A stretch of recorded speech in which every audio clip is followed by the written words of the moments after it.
Well, welcome to our second session as we explore the realm of angels. And in the previous section, we talked about the realm in general, and we highlighted what we call the Berean challenge. And that's to, first of all, set aside our misconceptions. You know, all of us inherently have perceptions coming from fiction, from traditions, from literature about angels. And so a part of our problem in taking a subject like this is to set aside our misconceptions about our physical reality. Most of us have been substantially mistaught by the misguided programs in schools. We haven't taken advantage of the advances of science, where we've learned a great deal, some shocking things about the reality of what we call our reality, our physical reality.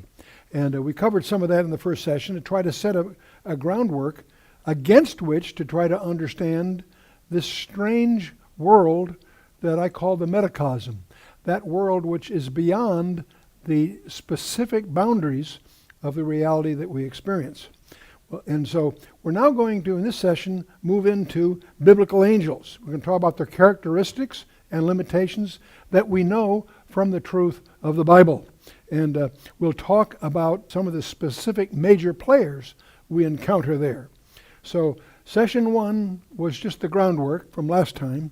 This time we're going to get right into biblical angels. Not fiction, not English literature, not the silly little things you see on Christmas cards or Renaissance art and so forth, but the reality of these creatures that are incredibly powerful and are there to minister to us, strangely enough. We need to understand that. Biblical angels. And the first thing we have to focus on, what do we know for certain? We're not going to rely on occult literature. We're not going to rely on the non-biblical sources that pervade our libraries. But there are ancient records that support the concept of the Nephilim, these strange hybrids of the past. Every major culture deals with this, and we'll be talking about that after we've set a little more groundwork for it. But we're going to focus on the biblical sources, the Holy Bible, as a source of information that has uniquely confirmed itself by the fact that you can demonstrate that its origin is of extraterrestrial origin. It is supernatural in its source. And it, of course, talks about angels all through it. What can angels actually do? And we're going to talk about their capabilities and also what they can't do, some of the limitations. And so we're going to talk about some super angels, angels that are extraordinary, called cherubim and seraphim. We'll talk about guardian angels. I always thought that was just a nursery tradition. No, it turns out they're biblical. Jesus makes reference to them and so forth. And we're going to talk about the major star players.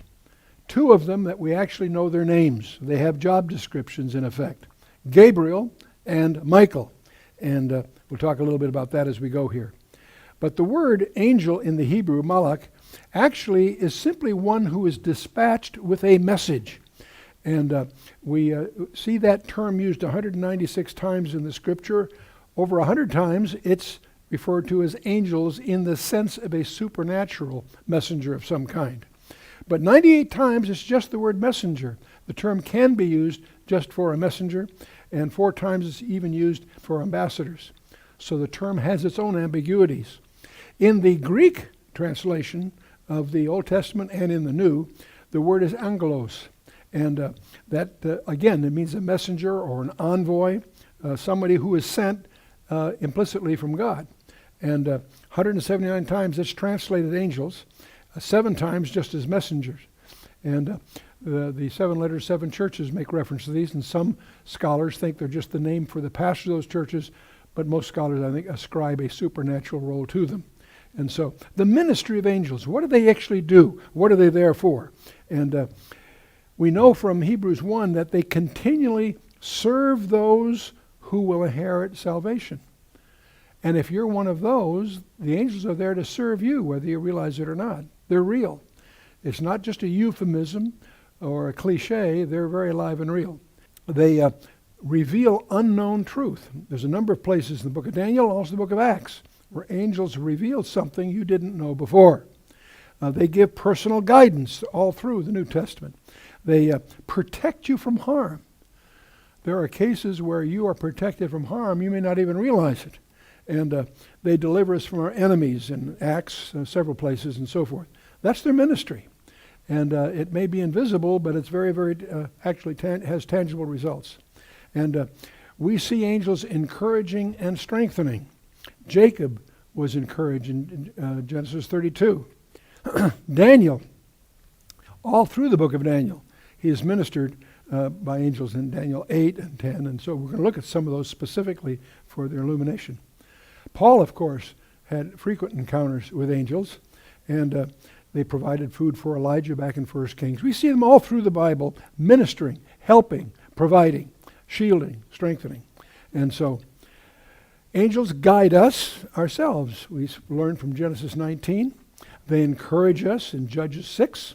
And the angels deliver us, as in Acts 12 and elsewhere. And they enlighten us, and they empower us. When you have a duty or a requirement, angels often are dispatched to facilitate that empowerment and to protect us. Now, this protection thing can be very, very real. And I'm going to recount to you a incident that occurred not many weeks ago to me personally. And I was in Auckland for a critical meeting. Because it was so critical, I arrived there the night before, stayed at a convenient motel in anticipation of a very key meeting the following morning. I woke up early, still dark, and it was raining. And I went down to the place that would probably open for breakfast shortly. And as I went down there, I did something very foolish. I took a little shortcut, slipped on some rocks, and had a very, very bad fall. And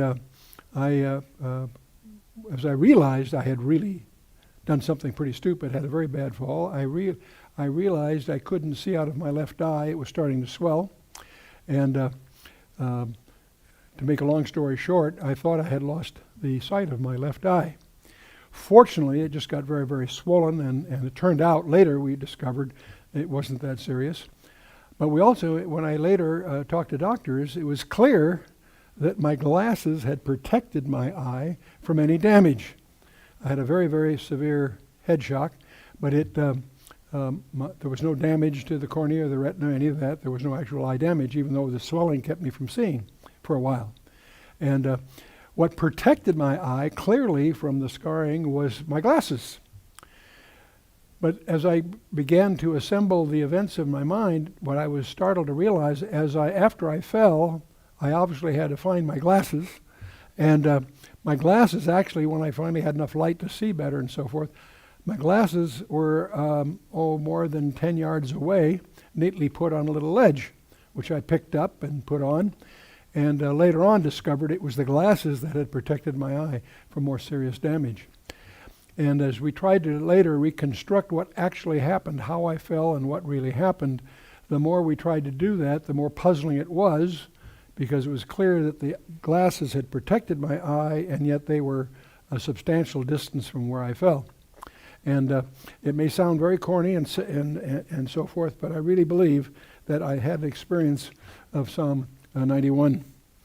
In verse 11 12 it says, "He shall give his angels charge over you to keep you in all your ways. In their hands they shall bear you up, lest you dash your foot against a stone." And I was really startled to realize, as I tried to reconstruct the events of that, the darkness of that early morning, that the protection I had kept me from having a serious injury. Could have been very, very, very serious. I ended up going to the meeting all right. It just looked like I had a swollen back. I've been in a bad fight or something. We didn't realize the seriousness of it until later, and as the doctors analyzed it and so forth. But fortunately, there was no permanent damage in it. And it's also, what's strange is the very glasses I'm wearing were the ones that somehow protected the eye itself. For what it's worth, I suspect there are many, many times that we're beneficiaries of intervention by angels that we're not even aware of. And we become aware of that only by really studying and realizing what God is doing and understand his purposes. Now, the characteristics of angels. Angels are not abstractions or concepts.